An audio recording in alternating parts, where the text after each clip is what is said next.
Not sure I can answer that question right now. That's okay. We'll just keep going.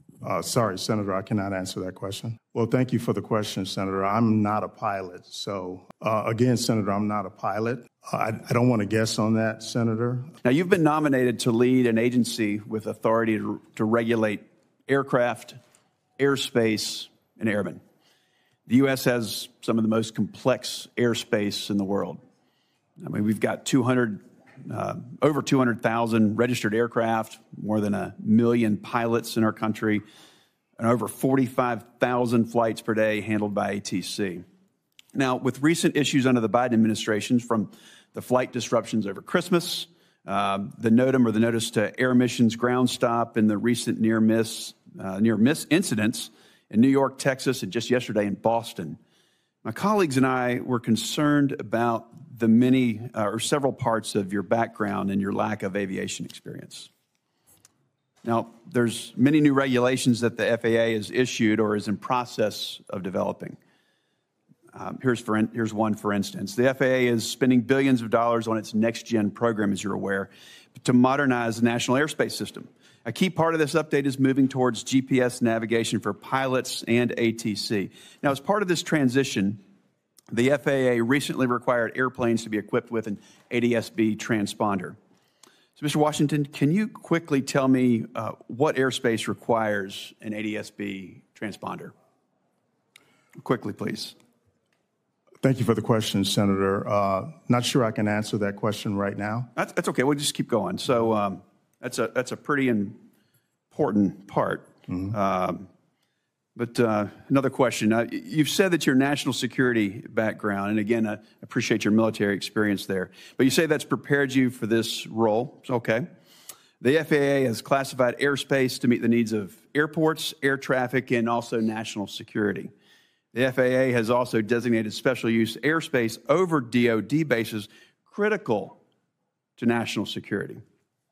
So what are the 6 types of special use airspace that protect this national security that appear on FAA charts? Quickly, please. Sorry, Senator, I cannot answer that question. Okay, we'll just keep going. So thank you. Sure. Since World War II, the FAA has required pilots to have a valid medical certificate. I've got one. In recent years, the FAA has relaxed these standards through the introduction of the Sport Pilot Certificate and also Basic Med. It's been a great success. More than 70,000 pilots in the last 6 years have used Basic Med to maintain their flying privileges. So what are the limits? It comes with some limitations. So what are the operational limitations of a pilot flying under Basic Med? Well, thank you for the question, Senator. I'm not a pilot, so... But obviously you'd oversee the Federal Aviation Administration. So any idea what those restrictions are under Basic Med, quickly? Well, some of the restrictions, I think, would be high blood pressure. Some of them would be... It's more like how many passengers per airplane, how many pounds in different categories, and what altitude you can fly under. So, and then amount of knots. It's under 250 knots. So it's not having anything to do with blood pressure. So let's keep going here. It's aviation. Yeah, I've heard you talk about aviation and safety and it being a particular concern of yours. I appreciate that. Stall spin accidents are a particular concern for general aviation safety advocates. Accidents involving an unintentional stall account for nearly 25% of fatal aviation accidents. And these happen at spins at low speed and low altitude, and they're particularly dangerous. Can you tell me what causes an aircraft to spin or to stall? Again, Senator, I'm not a pilot, but I would lean on our career employees and our safety folks within the FAA. Okay, let's keep going. So we mentioned just recently, Senator before me mentioned the 737 MAX issues. So there are many questions surrounding the FAA's aircraft certification process. Mm-hmm. 2 years ago, Congress passed a major reform package to address these concerns. It's now up to FAA to implement these laws by issuing regulations and monitoring compliance. Mr. Washington, what are the 3 aircraft certifications the FAA requires as part of the manufacturing process? Quickly, please. 3 aircraft certifications. Again, what I would say to that is that one of my first priorities would be to fully implement that Certification Act and report You know back the three to this types, committee. Mr. Washington? The three No. types? Okay. Yeah, that's type certificate, production certificate, and airworthiness certificate. Okay. All right. Let's just keep going, see if we can get lucky here. All right. So just since January, the U.S. has narrowly averted 3 aviation disasters.